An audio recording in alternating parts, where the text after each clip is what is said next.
ನಮಸ್ತೆ. ಬೆಳಕು ನಕ್ಷತ್ರ ಲಾಗ್ಗೆ ಸ್ವಾಗತ. ನಾನು ಇವತ್ತಿನ ದಿನ ಹಾಗಲಕಾಯಿ ಗ್ರೇವಿ ಮಾಡ್ತಾಯಿದ್ದೀನಿ. ಹಾಗಲಕಾಯಿ ಗ್ರೇವಿ ಎಲ್ಲರೂ ಮಾಡ್ತಾರೆ. ಅಂದರೆ ಕೆಲವರು ಒಂದೊಂದು ಥರ ಮೆಥಡಲ್ಲಿ ಮಾಡ್ತಾರೆ. ನಾನು ಇವತ್ತು ಮಾಡ್ತಾ ಇರೋದು ಬೇರೆ ಮೆಥಡಲ್ಲಿ ತೋರಿಸ್ತಾ ಇದ್ದೀನಿ. ಕಹಿ ಫುಲ್ ಕಡಿಮೆ ಆಗುತ್ತೆ ಅಂತ ಹೇಳೋದಕ್ಕಾಗಲ್ಲ. ಒಂದು 40-50% ಅಷ್ಟು ಕಡಿಮೆ ಆಗಬಹುದು.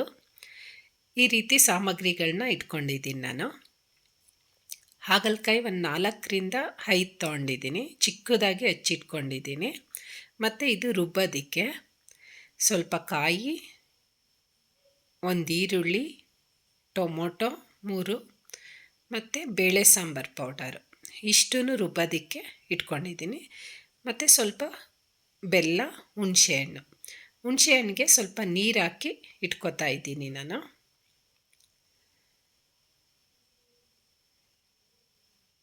ಆ ನಂತರ ಇಷ್ಟು ಸಾಮಗ್ರಿಗಳು ಬೇಕು. ಒಂದು ಜಾರ್ ತಗೊಂಡು ಅದಕ್ಕೆ ಇದನ್ನೆಲ್ಲ ಹಾಕ್ಕೊಂಡು ಮಸಾಲೆಗಳನ್ನ ರುಬ್ಕೋಬೇಕು. ನೈಸಾಗಿ ರುಬ್ಕೋಬೇಕಾಗುತ್ತೆ.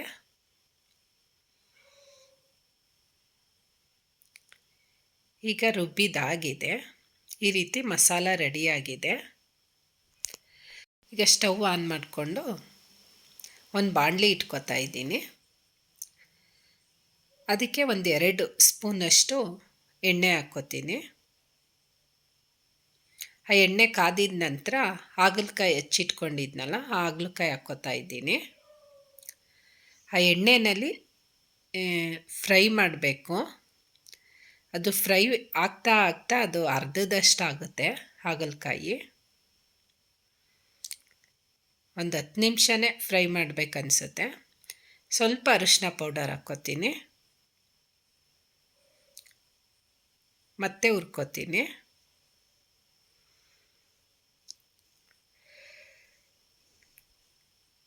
ನೋಡಿ, ಅರ್ಧದಷ್ಟು ಆಗಿಬಿಟ್ಟಿದೆ. ಈಗ ಹುಣಸೆಹಣ್ಣು ರಸ ಇಟ್ಕೊಂಡಿದ್ನಲ್ಲ, ಅದನ್ನು ಹಾಕ್ಕೋತಾ ಇದ್ದೀನಿ. ಅದರಲ್ಲೇ ಒಂದು 5 ನಿಮಿಷದಷ್ಟು ಬೇಯಿಸಬೇಕು. ಆಗ ಅದು ಹಾಗಲಕಾಯಿ ಕಹಿ ಅಂಶ ಸ್ವಲ್ಪ ಕಡಿಮೆ ಆಗುತ್ತೆ. ಈ ರೀತಿ ಸ್ವಲ್ಪನೇ, ನೀರು ಏನು ಮಿಕ್ಸ್ ಹಾಕ್ಕೋಬಾರ್ದು. ಈ ರೀತಿ ಅದು ಬೇಯೋದಕ್ಕೆ ಬಿಡೋದ. ಈಗೆಲ್ಲ ಬೆಂದು ಇದಾದ ಮೇಲೆ ಮಸಾಲ ರುಬ್ಕೊಂಡಿದ್ದಂಥ ಮಸಾಲೆನ ಹಾಕ್ಕೋತಾ ಇದ್ದೀನಿ.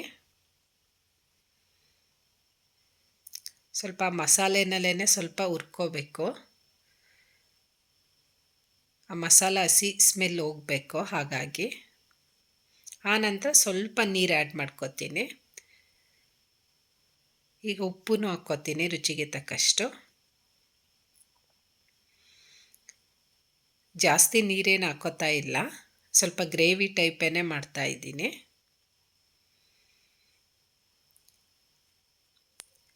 ಈ ರೀತಿ ಕುದೀತಾ ಇದೆ.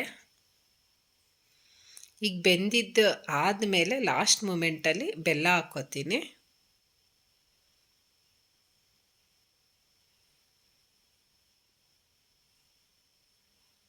ಮತ್ತೆ ಮಿಕ್ಸ್ ಮಾಡಿಕೊಂಡು ಗಟ್ಟಿ ಆಗಿದೆ. ಈಗ ಕೊತ್ತಂಬರಿ ಸೊಪ್ಪು ಹಾಕ್ಕೋತೀನಿ. ಆ ಕೊತ್ತಂಬರಿ ಸೊಪ್ಪನ್ನು ಎಲ್ಲ ಮಿಕ್ಸ್ ಮಾಡಿಕೊಂಡು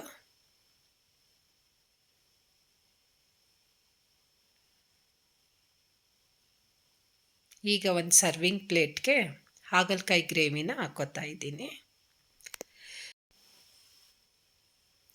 ಇದು ಅಕ್ಕಿ ರೊಟ್ಟಿ, ಚಪಾತಿ ಅದಕ್ಕೆಲ್ಲ ಚೆನ್ನಾಗಿರುತ್ತೆ. ಅಕ್ಕಿ ರೊಟ್ಟಿಗಂತೂ ಕಾಂಬಿನೇಷನ್ನು ಚೆನ್ನಾಗಿರುತ್ತೆ. ಈಗ ನಾನು ಚಪಾತಿ ಮಾಡ್ಕೊಂಡಿದ್ದೀನಿ.